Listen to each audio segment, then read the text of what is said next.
Penyata perbelanjaan dan sumber kewangan bersama dalam PRN Johor 2026. Salah satu budaya baru yang dibawa bersama ialah ketelusan dalam pendanaan politik sebagai usaha untuk memeras rasuah dengan menukar budaya politik. Parti-parti bertukar ganti menjadi kerajaan persekutuan dan juga kerajaan-kerajaan negeri, tetapi amalan rasuah politik tetap berterusan dalam masyarakat. Begitu juga dengan amalan memberi wang minyak, duit poket ataupun duit belanja kepada pengundi-pengundi.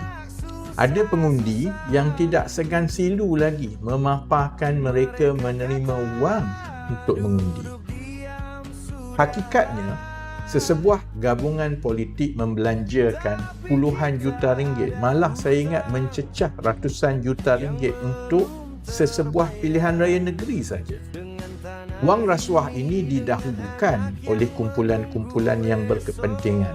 Mereka ini sama ada ahli-ahli perniagaan atau dari perniagaan haram yang bertentangan dengan undang-undang. Sebab balasannya kelak ialah kontrak-kontrak besar kerajaan yang nilainya telah dinaikkan berlipat kali ganda untuk mendapatkan kembali modal yang telah dilaburkan kepada gabungan parti-parti politik besar semasa pilihan raya.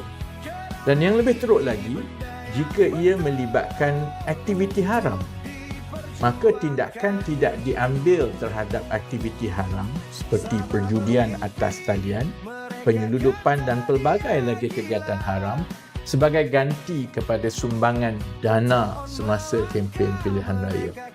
Hari ini, bersama merintis satu budaya baru dalam sejarah politik Malaysia dengan membentangkan sepenuhnya penyata perbelanjaan dan sumber kewangan bagi PRN Johor baru-baru ini seperti yang diperincikan dalam kenyataan media saya di media sosial.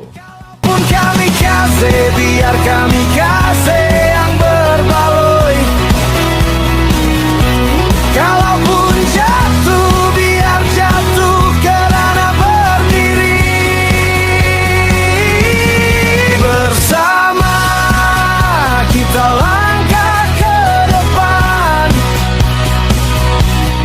Bersama walau tiada jaminan. Bukan kerana kita pasti menang, kerana ini benda yang betul untuk diperjuangkan.